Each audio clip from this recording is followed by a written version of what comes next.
pagbabati ng maligaya at masiglang araw, oras at panahon sa ating mga minamahal na mag-aaral, mga masisigasig na magulang at taga-subaybay ng mga bata. Malugod namin kayong inaanyayahan sa DepEd Candon City Teleskwela, kanlungan ng kaalaman tungo sa kahusayan at kaunlaran. Tara na! Ako, si Teacher Rachel, ang inyong guro sa unang episode ng ating aralin sa Filipino para sa ika-6 na baitang. Handa na ba? Mahusay, umpisahan na natin ang ating competency.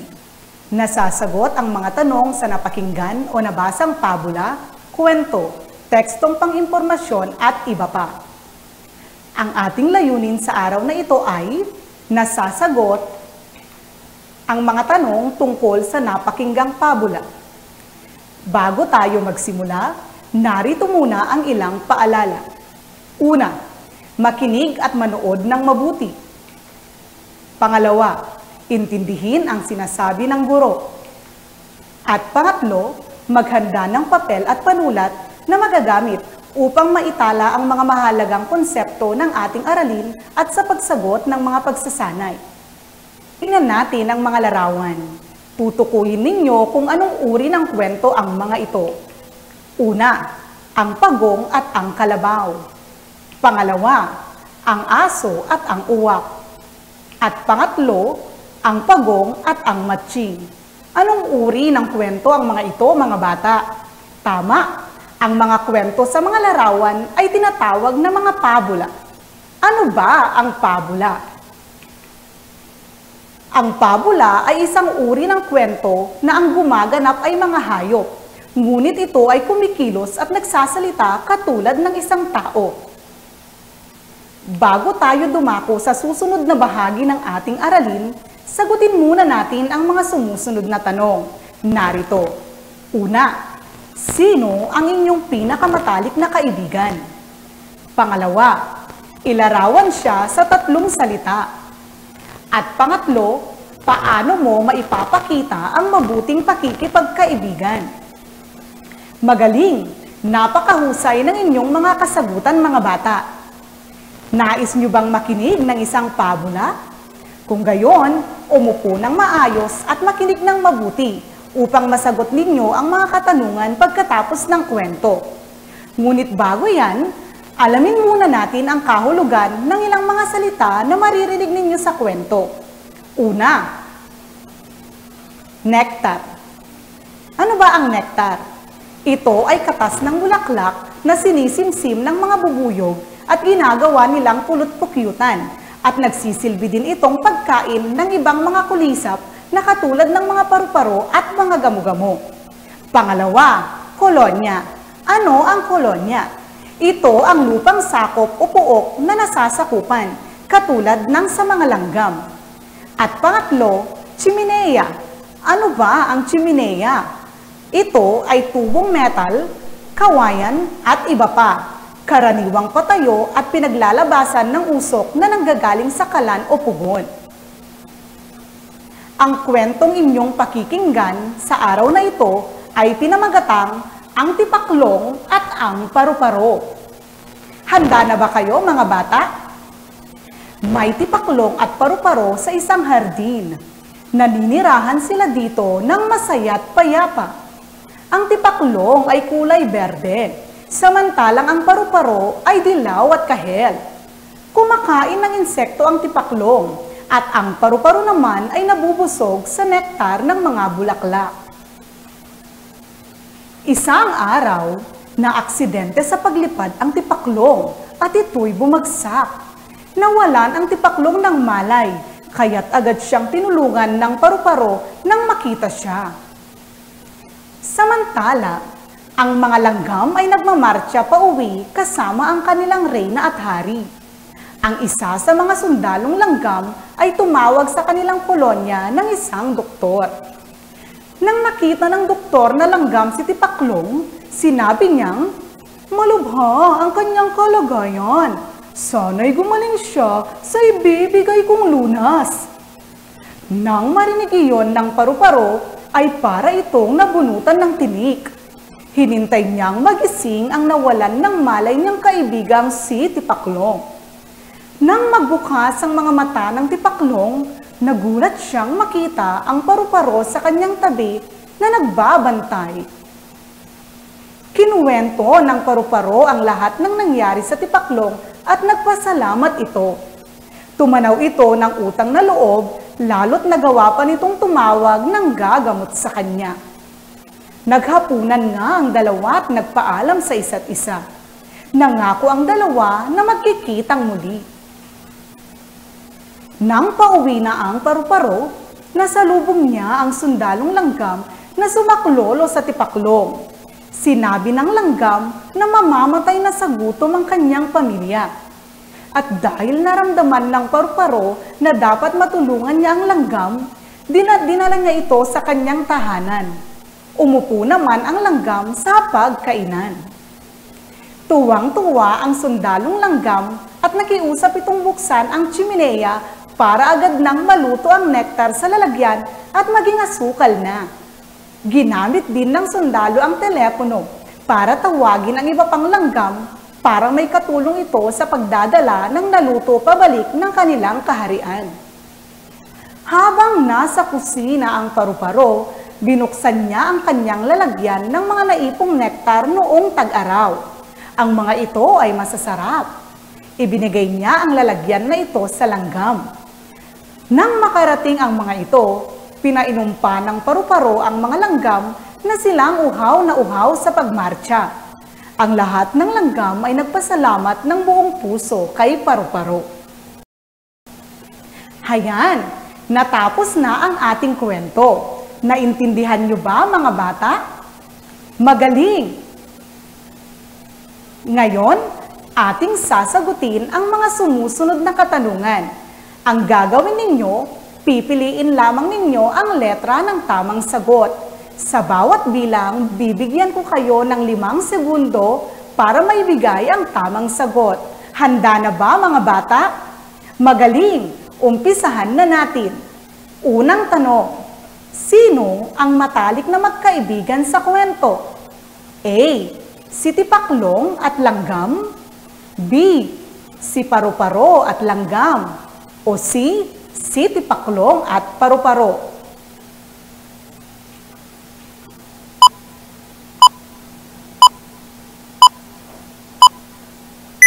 Ang tamang sagot ay letrang C. Magaling, mga bata. Pangalawa, ano ang nangyari kay tipaklong? A. Siya ay namatay. B. Siya ay naaksidente. O C. Siya ay nawala.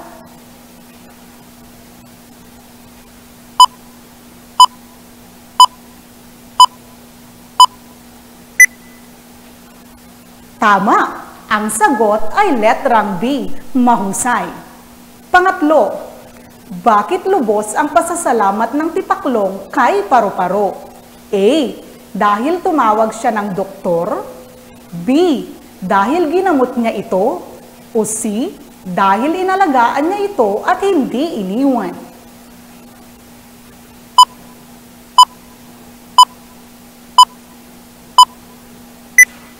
Mahusay. Ang tamang sagot ay letrang C. Dumako na tayo sa pang-4 na bilang. Ano tinulungan ng paru-paro ang mga langgam? A. Binigyan niya ang mga ito ng makakain. B. Pinatiran niya ang mga ito sa kanyang bahay. O C. Binuhat niya ang mga naipong pagkain ng mga ito.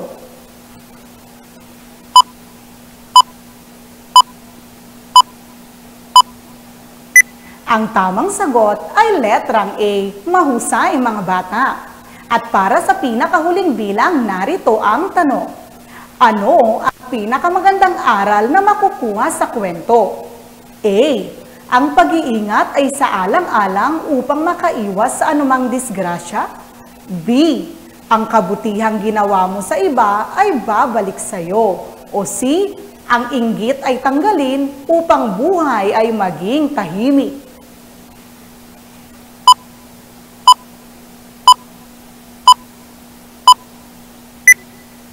Tama! Ang sagot ay letrang B. Magaling, mga bata. Mahusay ang inyong mga naging kasagutan, mga bata. Lubos nga ninyong naintindihan ang pabulang inyong napakinggan. Isang masigabong palakpakan para sa inyong lahat. Dumako na tayo sa ating pagsasanay. Pakinggan ang isa pang pabula. Makinig ng mabuti upang masagot ng tama ang mga katanungan pagkatapos nito. Pakikinggan naman ninyo ngayon ang kwentong pinamagatang Ang Lobo at ang Kambing. Handa na ba kayo? Isang lobo ang nahulog sa balon na walang tubig. Sinikap niyang tumalon upang makaahong palabas, ngunit lubhang malalim ang balon na kanyang kinahulugan. Nooy dumating ang isang uhaw na kambing. Lumapit ito sa balon at narinig ang tinig ng lobo. Marami bang tubig sa loob ng balon? Tanong nito sa lobo. Oo, napakarami. Ang pagsisinungaling na sagot naman ng lobo. Hindi na nagdalawang isip pa ang kambing. Agad itong tumalon sa balon, ngunit nalaman niyang siya'y niloko lamang ng lobo. Ngayoy pareho na tayong bilanggo ng balon na ito, ang sabi ng lobo. Mamamatay tayo sa uhaw at gutom dito, ang sabi ng kambing. Kung gusto mong makaalis dito, magtulungan tayo. Mayroon akong naisip na paraan kung paano natin gagawin iyon. Papaano? Ipinatong ng lobo ang mga paa sa katawan ng kambing. Ako muna ang lalabas. At kapag nakalabas na ako, saka kita hahatakin palabas. Pangako nito.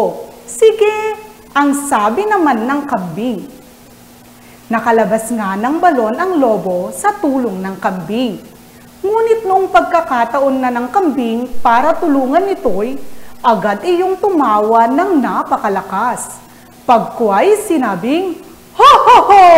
Walang lobong manloloko kung walang kambing na magpapaloko.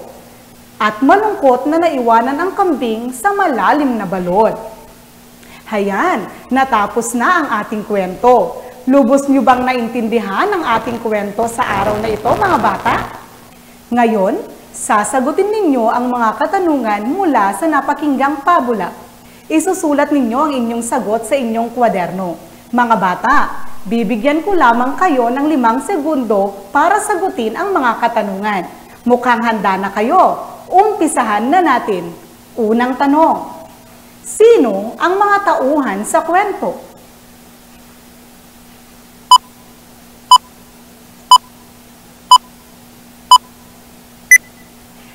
Tama! Ang sagot ay lobo at kambing. Mahusay, mga bata. Pangalawang katanungan. Ilarawan ang bawat isa.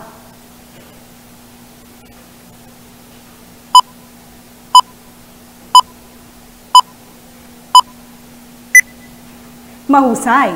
Ang sagot ay, si lobo ay madaya, maaari ring manluloko o di kaya ay sinungaling. Samantalang si kambing ay nagpapaniwala sa hindi kakilala. Pwede rin namang siya ay nagpapaloko. Magaling, mga bata. Dumako tayo sa ikatlong tanong. Ano ang nangyari sa lobo?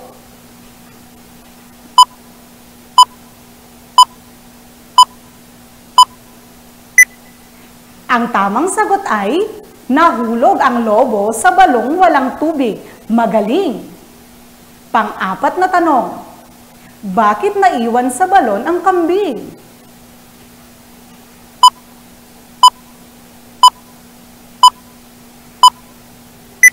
Tama! Ang sagot ay, naiwan sa balon ang kambing dahil hindi siya tinulungan ng lobo. At para sa pinakahuling bilang, anong aral ang natutunan mo sa kwento?